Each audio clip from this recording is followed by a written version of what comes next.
Hey guys, this is Hell Hades. This is another Raid Shadow Legends video.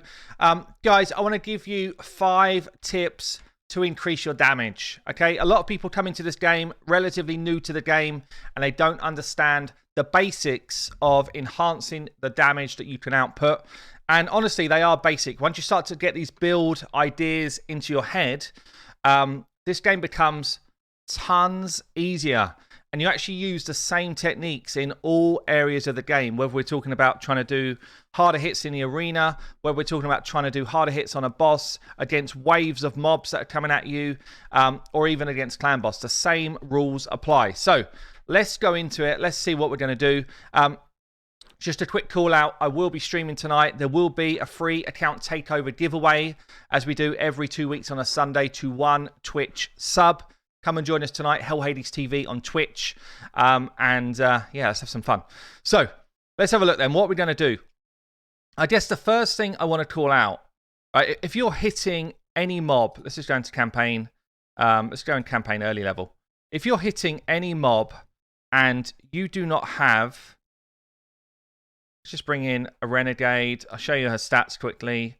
15% crit rate. Yeah. So, basically, what I'm going to say here is the first thing you need to get over is hitting with normal hits. Every time I do a normal hit, 3k, even against this easy level for me, I'm wasting my potential damage.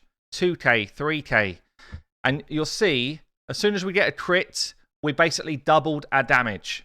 Okay? So the first basic rule of increasing the damage that you can do is get yourself as much crit rate as you can, up to 100%. If you're an early game player, the best way to do that is going to get yourself some crit rate gloves. So a filter on your gloves, get crit rate gloves. This is the highest chance or highest place to boost crit rates. Yeah, get yourself some fat crit rate gloves. I'm in the way, but these go up to 60 at 6-star. Basically, they're 10%. If it's 4-star, 40%, 5-star, 50%. But crit rate is the quickest way to enhance your damage, especially when you're earlier game. Okay. Once you've got 100% crit rate, you can actually work then on building up your crit damage, because it scales the multiplier up. So 100% crit rate is the first instance. Then you want to build your crit damage up, and then you want to build up your base stat. Okay. So that's like a real basic element. Okay. The next thing you want to do is drop defense of an enemy. So every enemy that we face in dungeons or anywhere, basically, every enemy that we face is going to take a harder slam if they don't have defense. So there's tons of champions that can do this, decrease defense champions. You'll also find that once you've got decreased defense on, so my Draco's doing decreased defense and weaken. Decreased defense lowers their defense number, which means it lowers their mitigation to your damage. And then weaken is another debuff you can do, which will then boost your damage by 25%. So if there's no decreased defense and you've just got weaken, you do get a 25% increased damage. But the decreased defense is more and more effective the higher you get through the game, because the enemies we come up against have all got a higher defense pool. So when we've got a decreased defense out there, we're slamming for 53k. If we did the same hits without putting that on there first, we're hitting for 22k. So again, it's like a double my damage multiplier against this champion. So decreased defense and weaken are the 2 strongest ways to start to push your damage up the further you get into the game. That's same, as I say, in clan boss, same in arena. All of those different places is going to enhance your damage. Basically, what happens is there's a mitigation curve of defense, and you're pulling 60% of their defense number out. It's huge. It's the biggest way to spike your damage. So the next thing you want to do is understand, how does your champion do damage? Okay, so if I look at the Draco that was just hitting, my Draco has got abilities that have got damage based on attack. Yeah? I know this sounds basic, but so many people do not get it. Damage based on attack. So if I pump any other stat other than attack, I'm not going to do any more damage. I might stay alive easier and all that type of stuff, but I will not do any more damage. Yeah, and similarly in reverse of that, if I look at a defense-based champion, Drexar, damage based on defense. So if I pump his attack, I will do 0 more damage. 0. I need to increase his defense to be able to hit harder.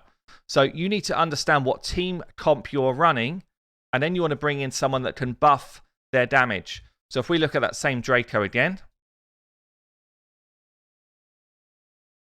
and if I put in someone here that's going to increase his attack, so Arbiter I've got, but you can use Gordrab, you could use Spirit Host, you could use Seeker.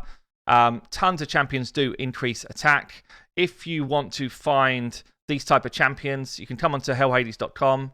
On the right-hand side on the homepage, you've got buffs, quick link buffs, yeah, and then you can go buff, increase attack, or you can go increase defense, whatever it is that you need.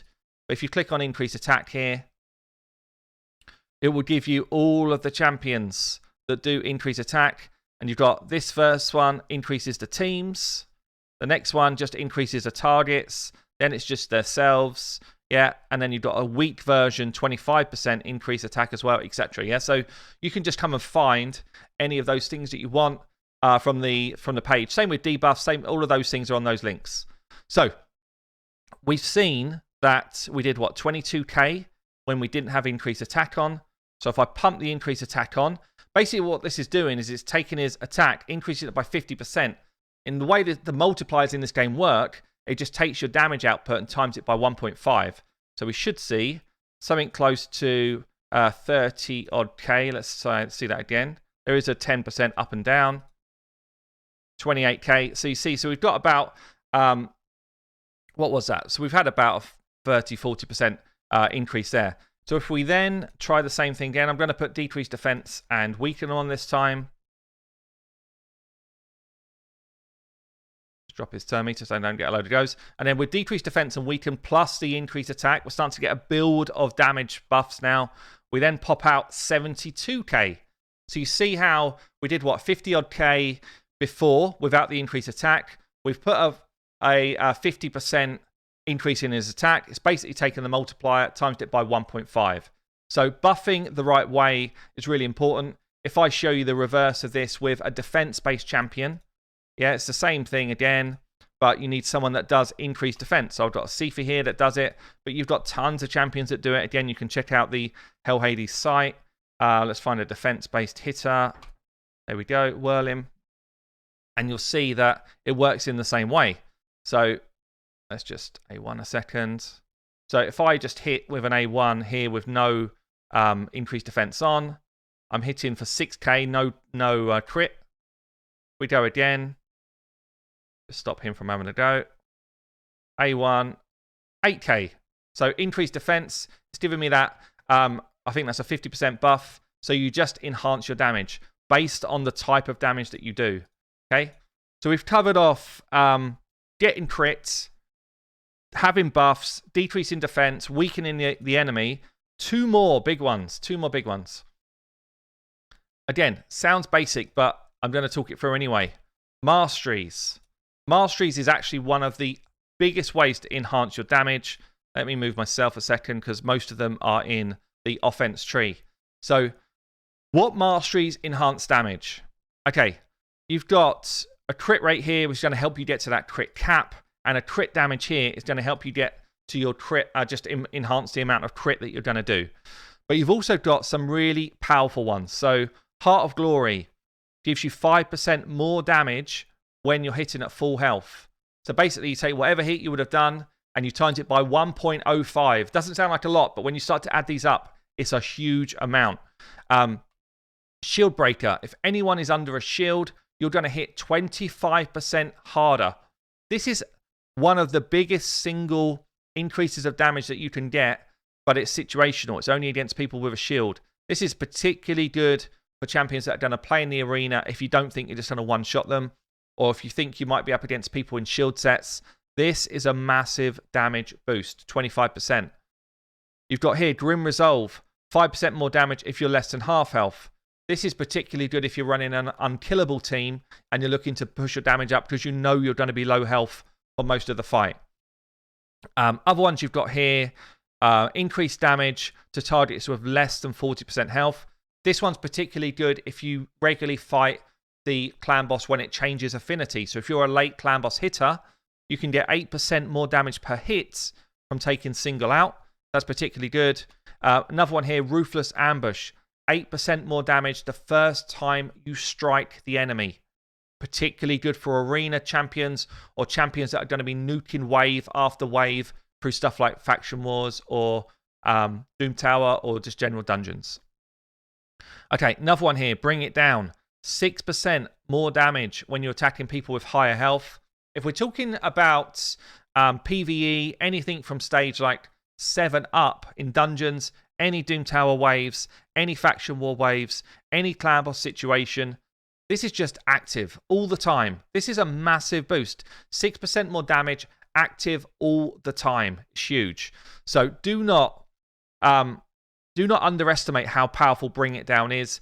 The only place where this doesn't really come into effect all the time is going to be in arena, when you might be fighting another arena nuker and they might just have less health than you. But even then, for my arena nuker, I would always take this. Always, 100% of the time. So that's a massive one. There's a couple more situational ones. So Opportunist, increased damage against targets with certain debuffs, stun, sleep, fear, true fear, freeze. You just need to understand what team compo you're running. Are you likely to do any of these things? Yeah, are you running a Kaimar that's going to sleep or a Seer that's going to sleep? Are you running a Madame that might fear or a miscreated monster that might fear? Are you trying to freeze the enemy in the arena before you hit? Do you have stun champions like Seal in your team for your dungeons? Are you going to do more damage when Seal's placing stuns? Yeah, so this one is actually a massive damage boost as well, 12%. Take whatever you were going to do, times it by 1.12. So if you were hitting for 100,000, you're now hitting for 112,000. It's a big boost of damage, yeah? We've got another situational one here, Stoke to Fury. If you're taking debuffs, you can stack up to 12% more damage again. If you're running Gerptuck, this is almost always up. But Gerptuck's pretty situational. But if you're not just clearing waves out and you think you're going to take hits, often you will take debuffs, extra 4% per damage per debuff. Pretty strong. We've also got here Kill Streak. The more people you kill, the more damage you're going to do across rounds. It's okay. And we've got Methodical. The more times you use an A1, the more damage that A1 will do. This is particularly good for clan boss where you know you're going to have a long fight and you continuously A1. Or long boss fights, maybe like Doom Tower champions. Okay, let's get to the final row then. So we've got War Master.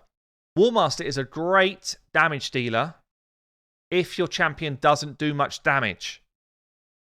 Let me let that sink in for a second. Basically, you will always do the same amount of damage with War Master, whether you're hitting with an absolute nuker or someone that tickles. It doesn't matter.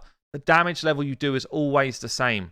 You can boost the damage of War Master from things like putting the decreased defense out there, like we spoke about earlier, putting weaken out there, like we spoke about earlier, but the straight hit for every single champion is the same. So this is particularly strong for clan boss fights or for champions that are maybe support based that you just want to crank a little bit more damage out of. Giant Slayer is basically the same thing again, but you get damage per hit instead of damage per skill. So with War Master, it can only proc once, yes or no. It's a yes or no tick box. With Giant Slayer, it can proc multiple times, but it's got a less chance to proc. So pretty much, if you've got anyone who's got an A1 ability that hits 3 or 4 times, this is generally the one you would pick for them. Again, on people that don't do much damage or on clan boss champions. So a good example, someone like a Apothecary, probably in there just to speed up your champions, heal yourself, but also you've got a good chance here to proc some extra damage when he's actually not a damage dealer. So those two, particularly good for high health bosses, particularly good for clan boss. If you're going to run someone in the arena, War Master's not the thing for you. If you're going to run someone that's going to proc a lot of damage and kill waves, generally you wouldn't go War Master, you'd go one of the other two. So I'm going to pick this one first. Flawless Execution, straight extra crit damage. It's actually, if you think about it, the tier 2 gives you 10%, the tier 6 gives you 20%. Sounds like a massive boost of damage. It's not that massive. actually. It's a decent boost of damage, and it's good, only worthwhile on champions that you're trying to get real consistent damage from. So if you've got a campaign farmer, for example, you want them to do the same thing every single run, you take the 20% extra damage. If you've got someone who's in your spider nuke team and you want to consistently hit that spider for the same damage every time because you know it kills the spider, someone like a Cold Heart, for example, then this is a good final mastery. But if you want to spike some serious damage, and we're talking arena nukers, generally we're talking wave nukers, Doom Tower wave nukers, dungeon wave nukers, Helm Smasher's the one for you. Helm Smasher ignores more defense. We spoke about ignore defense earlier being one of the strongest. Helm Smasher backs it up and some, and lets you do additional damage because you're ignoring additional defense. The more defense someone's got, the more effective Helm Smasher is.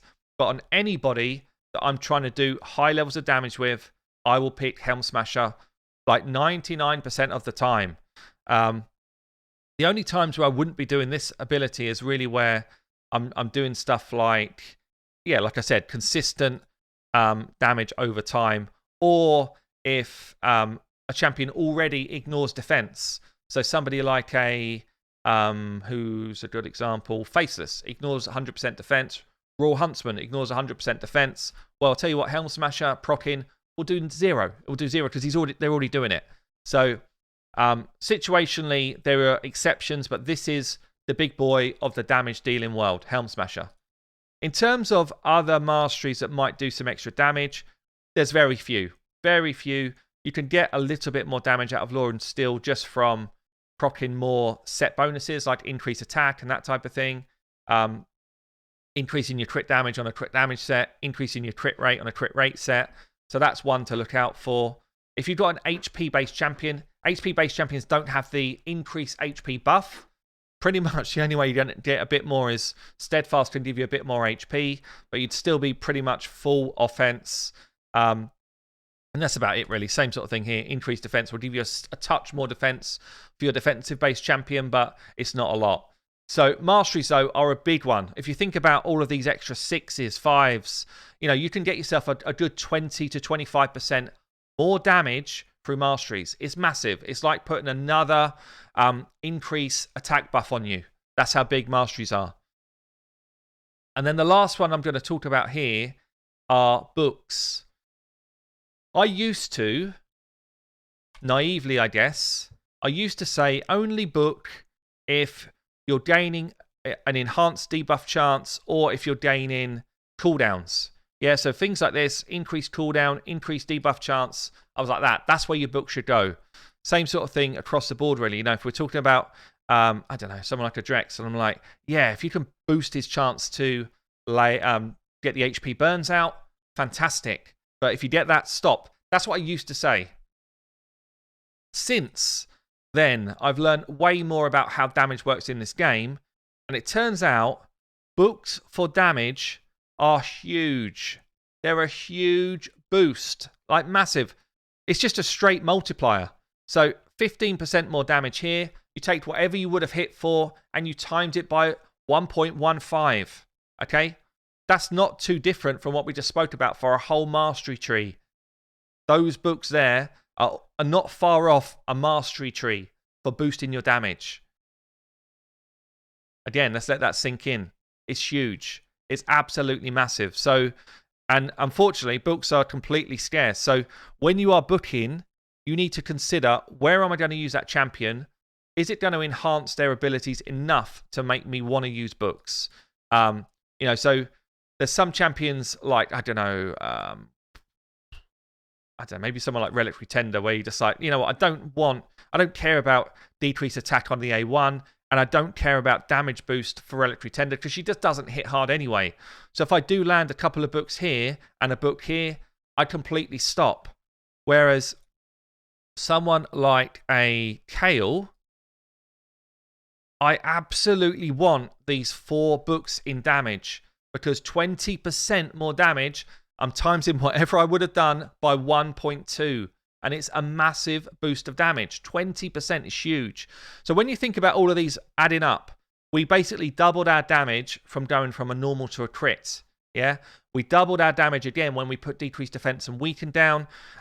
We got a 50% damage on, so 50% damage for putting the buff out there. We can get like 25% damage boost from Masteries.